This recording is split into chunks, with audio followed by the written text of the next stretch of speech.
Well, welcome. This is the news conference that follows every meeting of the Marshfield Common Council. And today we'll be talking about the council meeting held on January 12th, just a couple of days ago. We'll be covering the items that were discussed, and I'll be turning it over right now to Mike Warren of WDLB. All right, thanks, Steve. And Mayor, I'll start with you as we talk post-council here from this past Tuesday.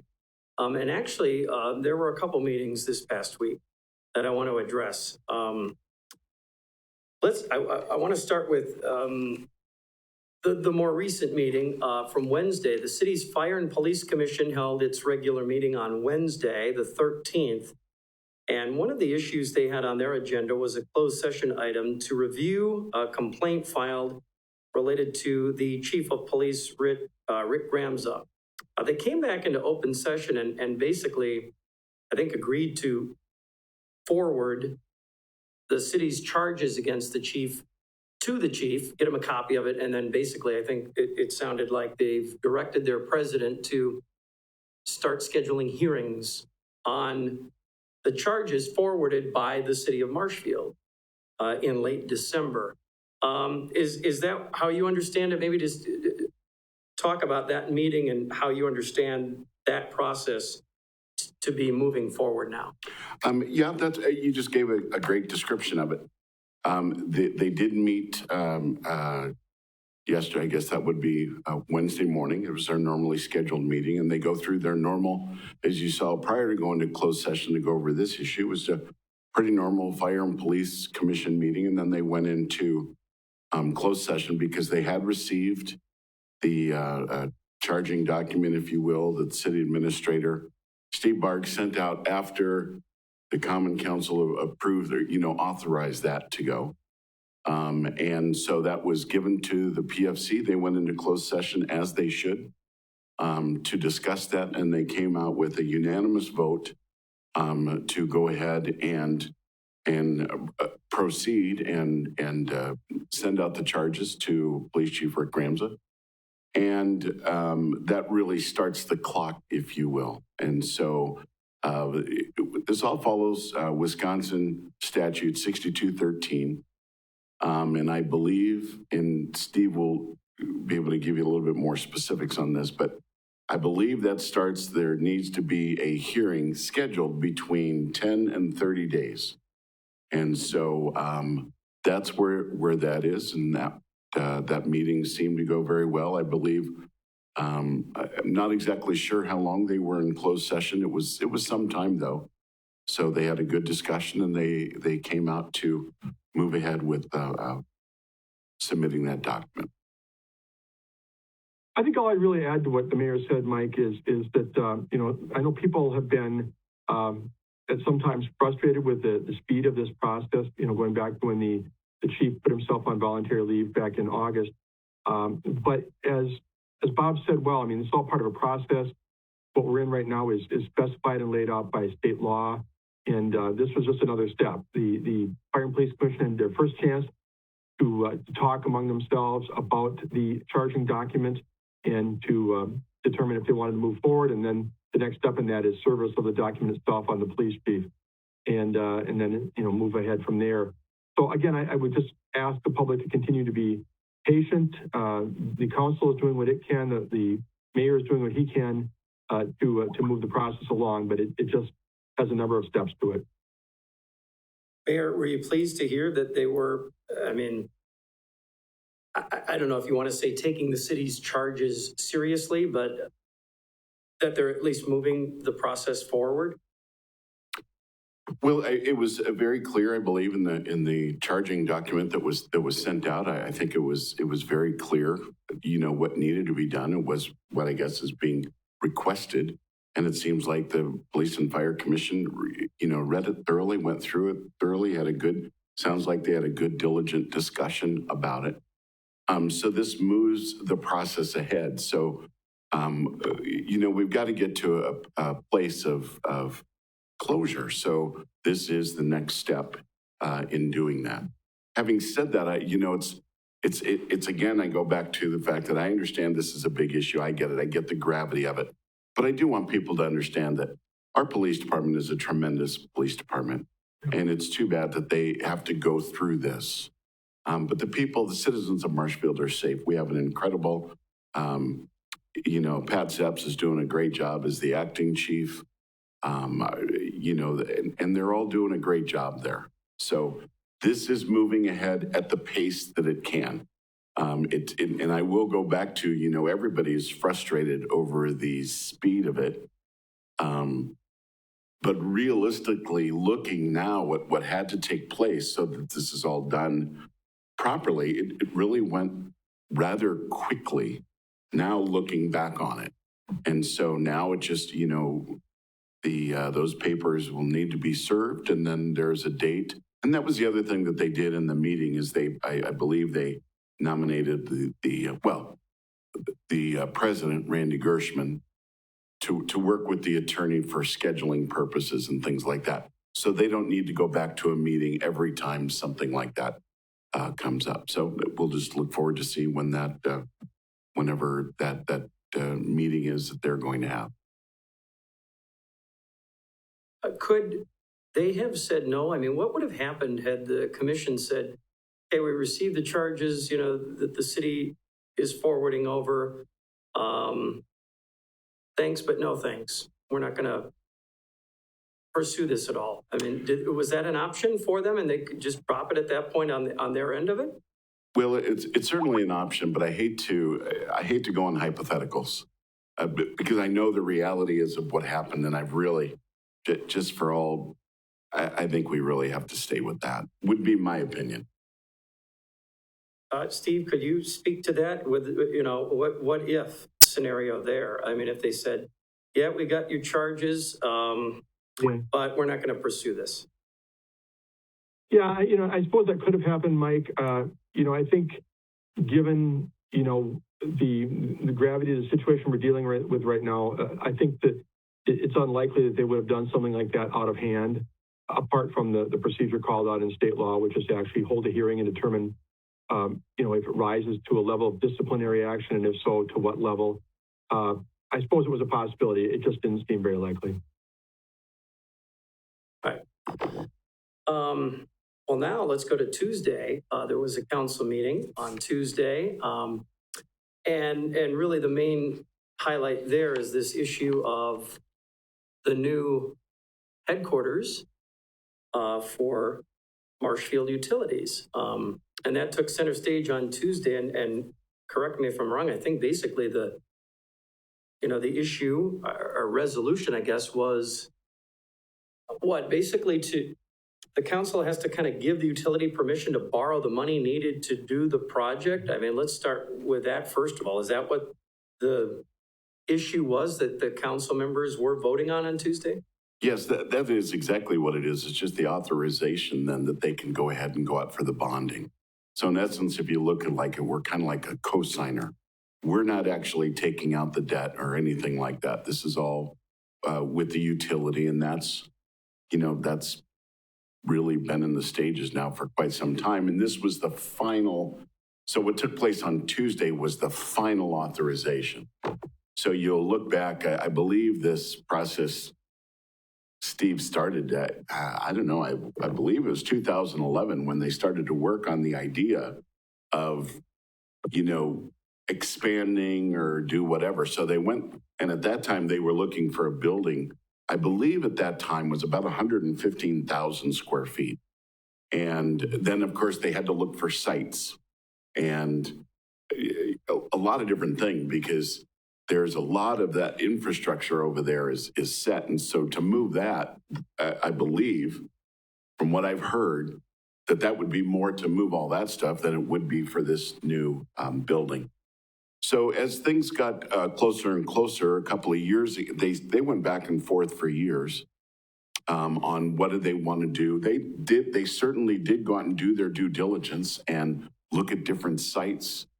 And they just determined that this would be the best, most efficient, and probably most cost efficient from the reasons I just stated. So they really got serious a couple of years ago in drawing up plans once the council and another thing going right at the same time was, where do you put the pool? And there was a committee together of council members that went to, I believe, 12 or 13 different locations and decided that the location where the old Hefco pool, now Van Day Waters, is going to be is to stay there. So as that started to ramp up, that really kind of solidified, I think, what the utility thought that they should do. And it wasn't long after the decision was made to stay there that then the utility really started to look into getting this together. And I believe it was 2 years ago, the utility had a meeting with the Common Council and decided that they were going to go forward, at that time. So then just about a year ago, they came to the council. They had plans, an idea. They had plans drawn up. They had a video there to show, number one, that the building right now that they are in is just not functional. So something is definitely going to have to be done. And so they gave a tour of that and also invited aldermen down to go down and see it, because it's one thing to see it on a picture, but it's another thing to experience it live. And then they did a nice video rendering of what the new building was going to look like and the amount of money it was going to be. Originally, they were looking at $115,000. It got down to about $85,000. There were some people that thought maybe that's still a little bit too big.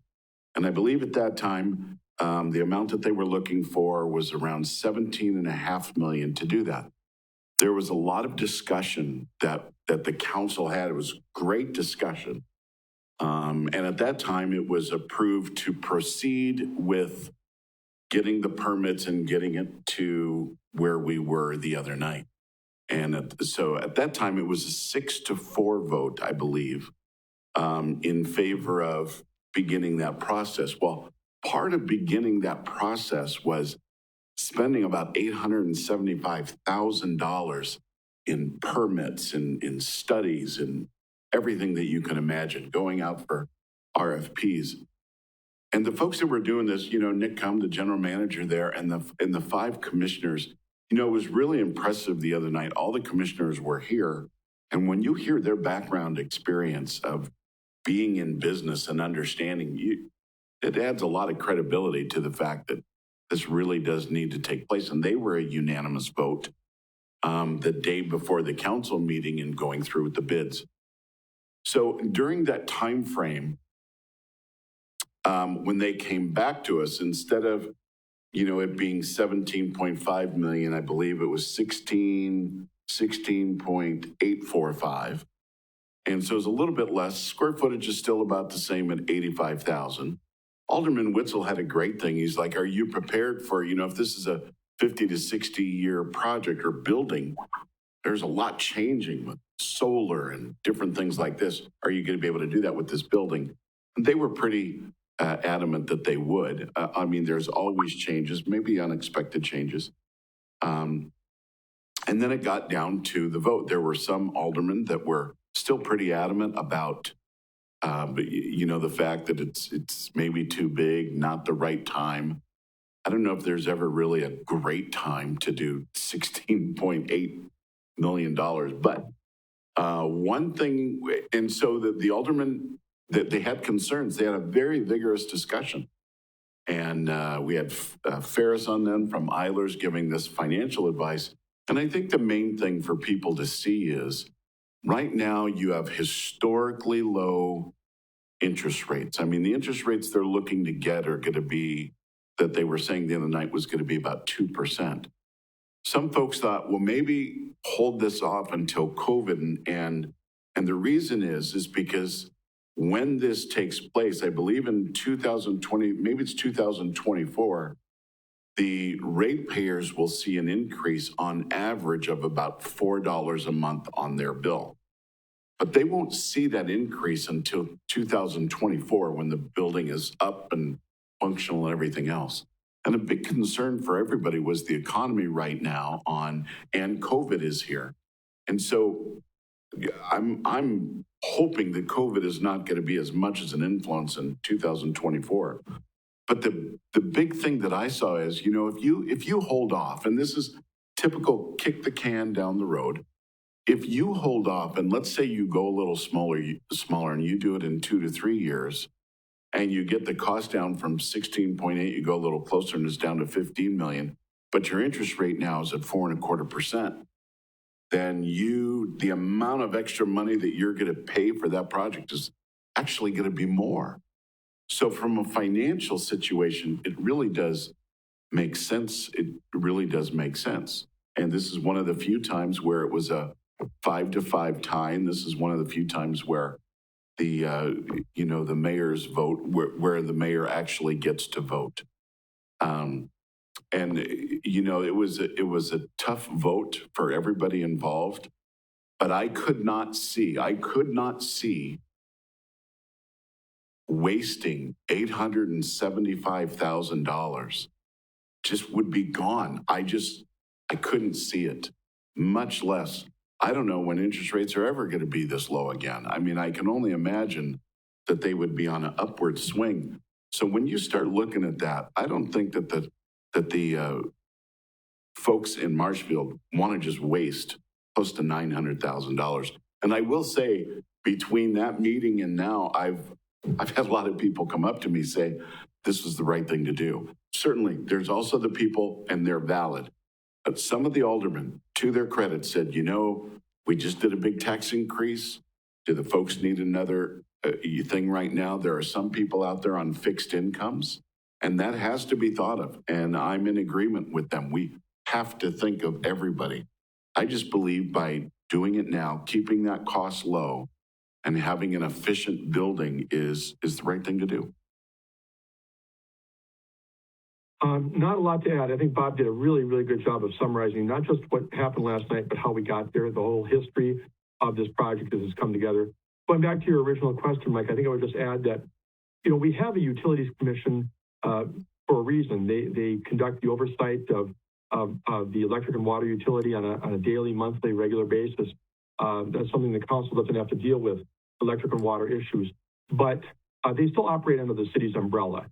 So at the point where they want to do bonding, they need the city's blessing. And that, we also have a similar but different situation with the Fire and Police Commission. They have optional powers, but there are some things financially and, other related items that they need the council, their blessing to do, because they're still operating under the overall umbrella of the entity, the political entity, the city of Marshfield. So if anybody's wondering why it had to come before the body last night, that is the reason that approval is necessary for a bonding issue.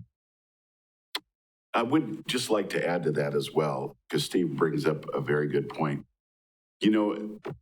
The first thing we talked about was the police and fire commissioner, and there's those 5 commissioners. Now, these are all folks that some are retired, some have jobs.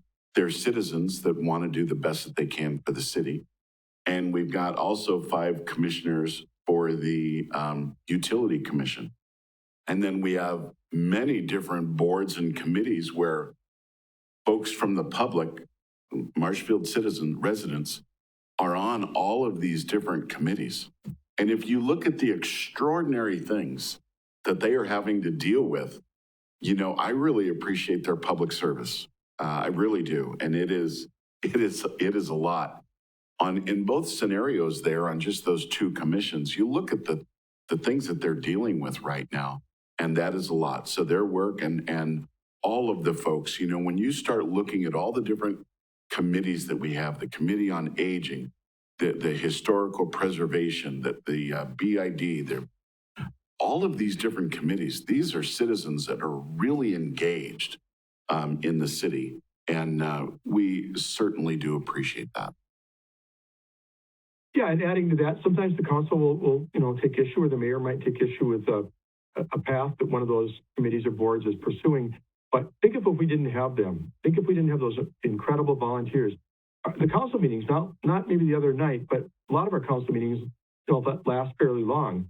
If we had to handle directly the activities of some of these groups without them bringing forward proposals and taking care of some of the other issues, it'd just be too much for the council to deal with. But we really do depend upon the great work of those committed volunteers.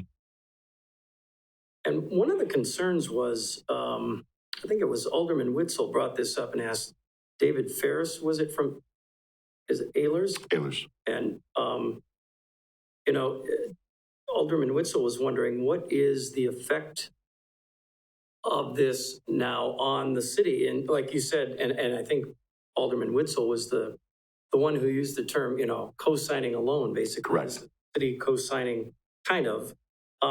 So what impact, he was wondering, does this have on the city's borrowing, on the city's credit rating? We just saw a dip in that credit rating here in recent years, or last year, or 2019 maybe. But, wondering about the Moody's rating, risk factors, good financial status. Those are terms that were thrown around at the meeting on Tuesday. So what is the effect, if any? I think David Ferris said really no effect, but does this really have an effect on what the city can or cannot do from a financial or borrowing standpoint? Well, and this is the part where we really, as elected officials, really have to rely on the experts. And David Ferris made it very clear, really none. I mean, the utility they are more of a benefit to us than we are to them. And they've got great cash reserves. They're run very well. And right now, we are in essence a co-signer, as Alderman Witzel said, which he always comes up with some great things. Back when we were having the TID issue, he was the one that coined you've got this money in this bucket and another one in this bucket. And it makes it, I think, easier for people to see. So that's to his credit. But it really is going to have really no effect on us.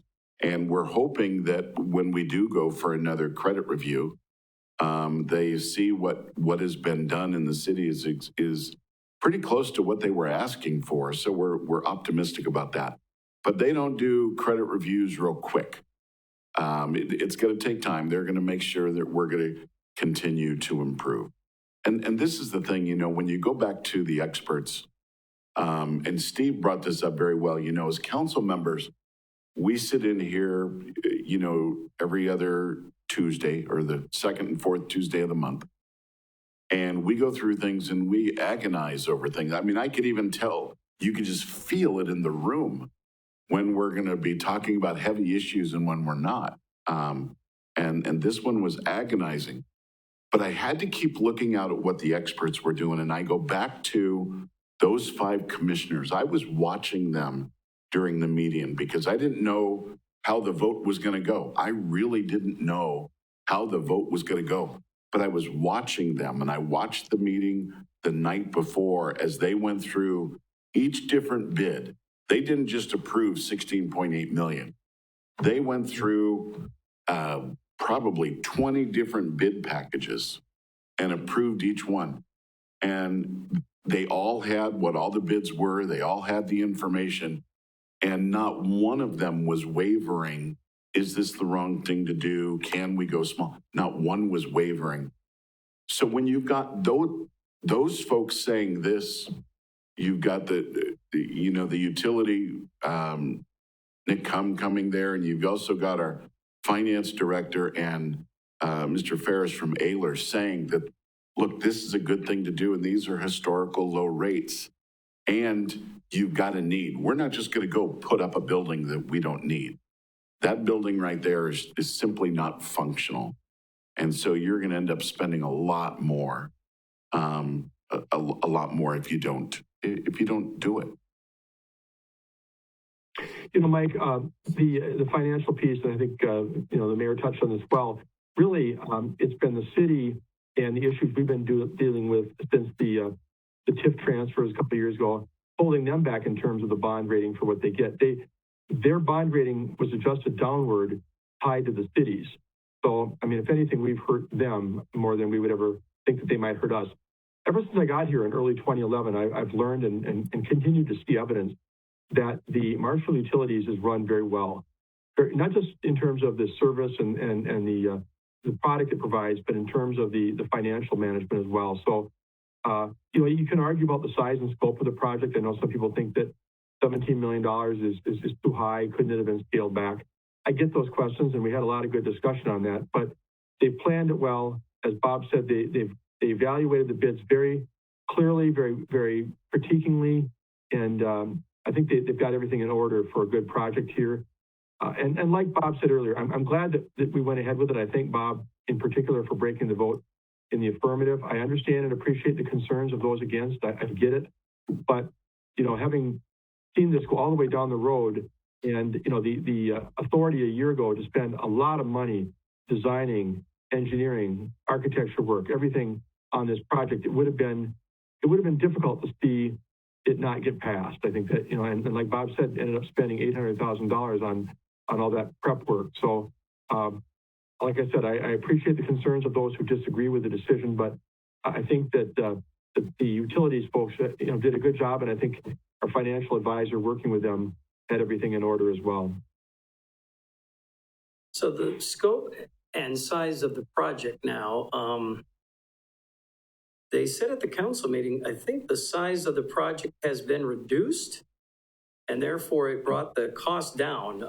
What exactly were those numbers? Do you have those numbers? I mean, I heard 30,000 square feet, 30,000 square foot reduction, I thought I heard during the meeting. And that's what brought it from 17.5 to, as high as 16.8 for the borrowing.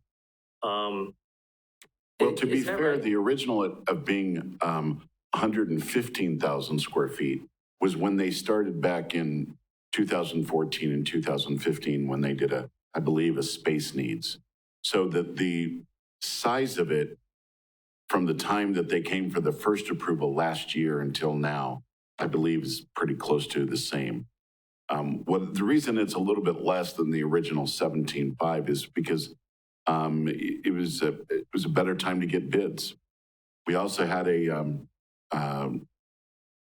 representative here from the main contractor and said, you're looking at costs going up 2 to 3% a year. So the longer you wait, the longer it goes. I mean, we all know that. I believe it was Alderman Fire said when he bought his property. I want to say 30 years ago. It was a long time ago. Let's just say that he bought it for 17,000. Now it's worth over 100, and that's just what happens. If you look at this, one of the arguments is, do they really need it now? And one thing I think was very clear from, and I don't remember if it was the general manager, Nick Cum, or if it was Mike Ebro, the commission, the president of the commissioners, was that their business has grown 21 times what it was. Now, if you can imagine, if you are living in a house and you have 21 times the occupants, you're going to wear that house out. And that's just exactly what happened to the building. So the building there that has been very functional, we have just tremendous employees there that do a great job. And, now they're going to have to go through the construction of this. So there's going to be issues with that. But we're, much like if you remember, there was a lot of people were very uneasy when the Wenzel Family Plaza went in. Some people were uneasy with the pool going in. But if you look at the Wenzel Family Plaza, there was a lot of upheaval before. Now people love it. I mean, we hear all the time what a great place it is to go. Now they've got an ice skating rink, there, and that happens when there are things that are new. You always have to justify, I believe, to the boss, which is the taxpayers, why you're doing things. And I think if you look at this building, there's every justification as well. But I've not heard from one person yet that said it would have been a good decision to waste $900,000. If a year ago, if the council at that time would have said, we don't want to do it. This is not the right time. Let's not do it. Then so be it. I honestly, I say this, but if at that time, it was a 5-5 vote, I really don't know which way I would go. I probably wouldn't have gone because then I believe that there would need to be so much support. But when you write that check for $900,000, I just, to go through everything that they were approved to go do, and then you come back a year later and then say no when there's nothing materially that has really changed, I don't think that's good. Just don't think it's good.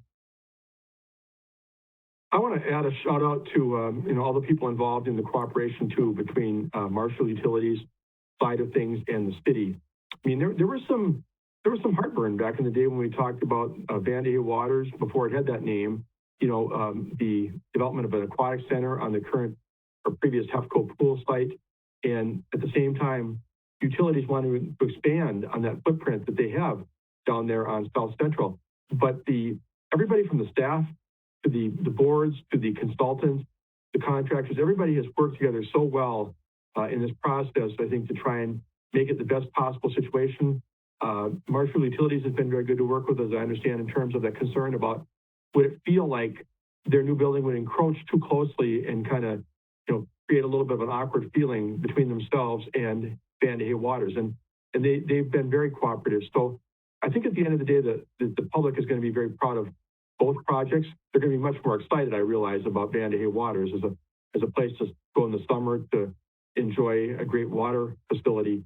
But I think that they'll find themselves proud of the utilities building and the work that those folks do. And this project, like I said, I came on board in 2011, and it was talked about long before I showed up that at some point they really needed to consolidate their operations into one facility for better efficiency. And I think they'll be proud of this one as well. So what is the timeline now for that project? So now you borrow and when does, the shovel hit the ground, and when do they start building this thing, and what have they projected all that out?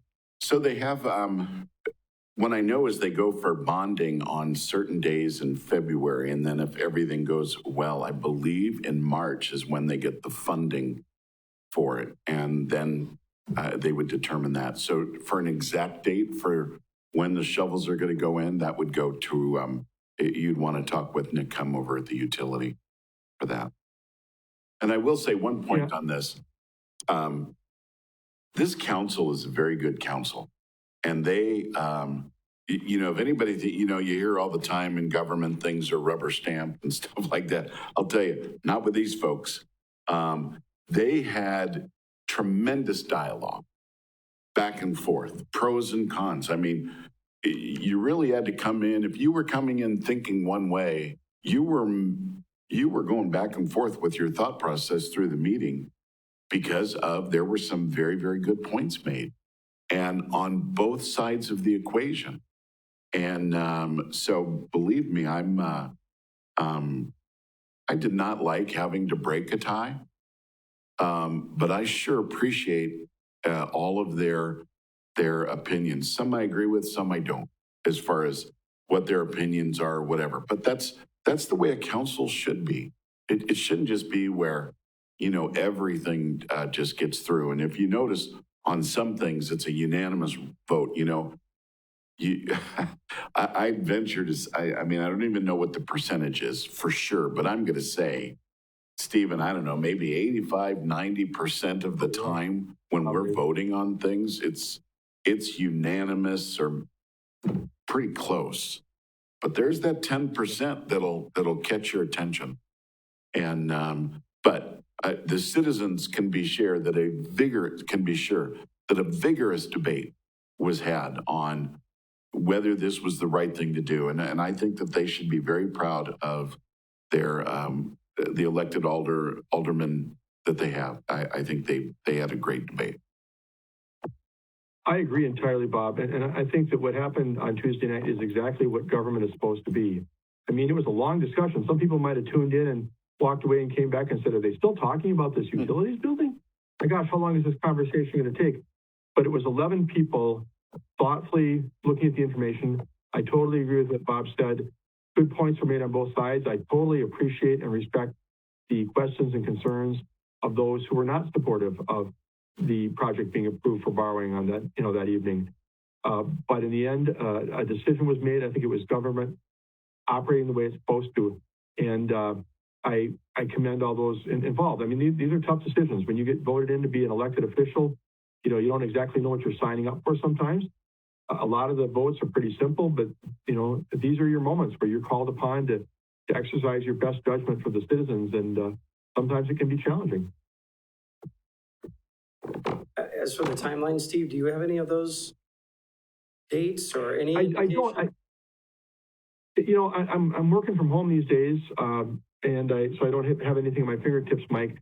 My last remembrance, based on the timeline that they laid out a while ago, which in fact had them seeking borrowing authority from the council in January of 2021, had the project beginning sometime, this spring and completing sometime in 2022. I don't remember how far into 2022, so I can maybe get that to you after the fact. But I don't have that right now. It's going to be a big project, so it's going to go from this year into next year, certainly. I do want to say one more thing too, if I can, and maybe this is kind of a sidelight thing, but we get a payment in lieu of taxes for Marshfield Utilities based upon the asset value. And the idea is that if they were an independently owned private utility, that they would be paying property taxes. And when this building is constructed, it's going to be a great addition in terms of the value of their assets. So the city is going to get a lot more payment coming into the general coffers from them based upon the value of the building. So that's going to be another plus. That's not necessarily a reason to have voted for it if you were sitting there on Tuesday night, but I want the citizens to know that they do make that payment in lieu of taxes. It helps the city in economic development and in general services. A very interesting point to that, Steve brings up a great point, is about a month ago, maybe a little bit more, the utility came to us and they had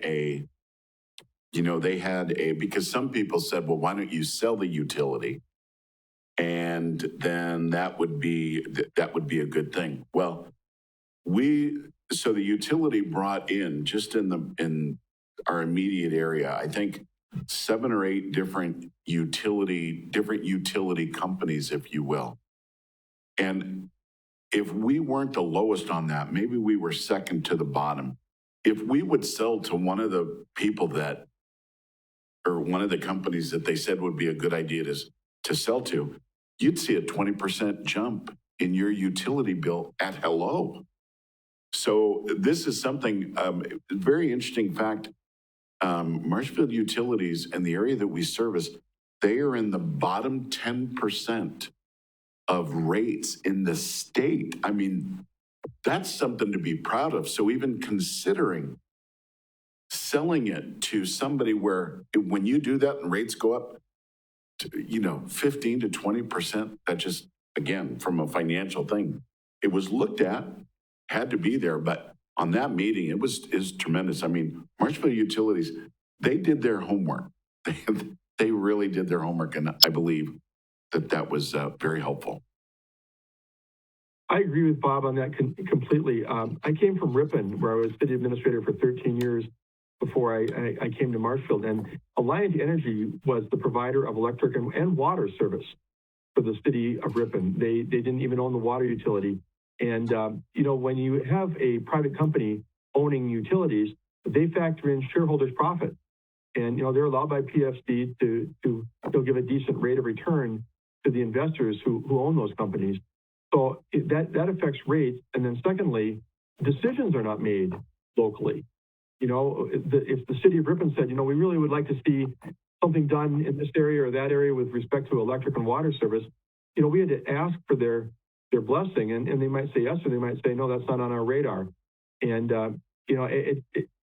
I realize that some people believe it's best for government sometimes to divest itself of business interests and let it be run by the private sector.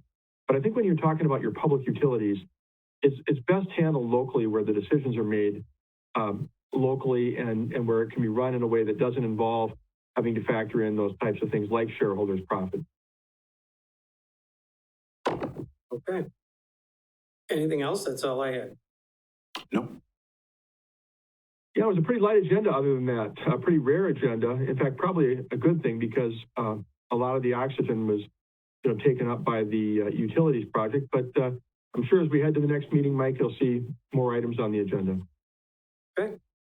All right. Thank you both for being here. Appreciate it. Thank you. Thank you. This concludes the news conference on the January 12th Common Council meeting, and we thank you all for watching.